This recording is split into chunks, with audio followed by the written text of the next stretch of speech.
Sa Abra, na may kasaysayan ng karahasan tuwing eleksyon, binabantayan pa rin ang paglipanan ng mga private armed group at may napaulat ding umano'y pamimili ng boto. Mula sa Bangged Abra, nakatutok live si Jonathan Andal. Jonathan. Ivan, andito ako ngayon sa Dangdangla Elementary School sa bayan ng Bangged. Ito po yung nasunog na eskwelahan noong Miyerkules na gagamitin bukas sa eleksyon. Ito pong kwarto na ito na nasunog, ito po dapat yung magiging standby area ng mga boboto. Pero tostado po ito, yung mga upuan bakal na lang yung natira. Dito po dapat boboto yung mga tao sa kabilang kwarto. Ito pong kwarto na ito yung voting center, voting precinct. Ito po ay hindi nasunog, pero sabi ng mga teacher, ayaw nilang isugal yung kaligtasan ng mga botante dahil yung kisame baka raw bumagsak. Buti na lang, Ivan, meron ditong 2 classroom na nakaligtas sa apoy. At yung isa doon, yung gagamitin na voting precinct tomorrow. Ito po yung kwarto na yon. Para po yan sa mahigit 700 botante dito sa barangay na ito sa bayan ng Bangged. Samantala, kahit po umiiral ang gun ban, may nahulihan ng mga barel dito sa Abra. At may na-aresto rin po na for vote selling ang Abra Police.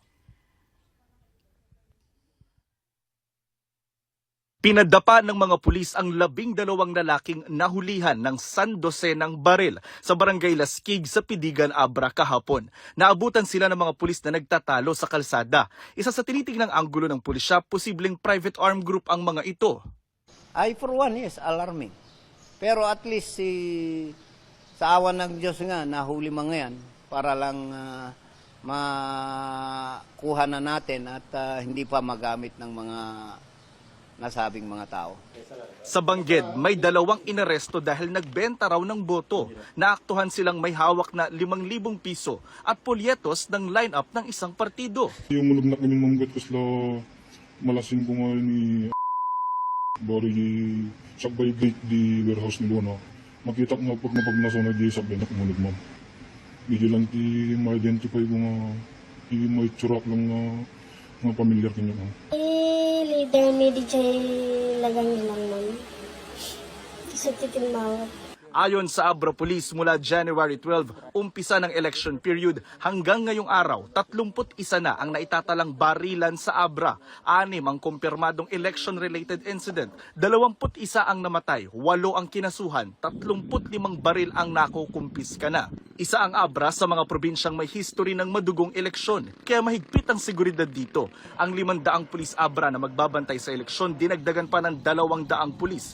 5 pulis naman ang tatayong Special Electoral Board sa 4 na eskwelahan dahil may nag-back out ng mga teacher. Pero hindi naman daw dahil sa security concern. Ang ilang guro nalalayuan daw dahil may ilang polling center dito na 2 araw ang lakaran bago marating. Ang iba naman may personal na dahilan. Walang signal sa ilang lugar sa Abra kaya Starlink ang gagamiting pang-transmit ng boto bukas. Hanggang kaninang tanghali may 2 voting center pa ang hindi pa nakakabitan ng Starlink ayon sa Comelec Abra. Ivan, sa mga oras na ito ay kinakabit na ulit yung kuryente dito sa nasunog na eskwelahan. Bukas na madaling araw, ihahatid na rito yung mga ACM at iba pang election paraphernalia. Munang latest mula rito sa Bangged Abra. Balik sa iyo, Ivan. Ingat ka. Maraming salamat, Jonathan Andal.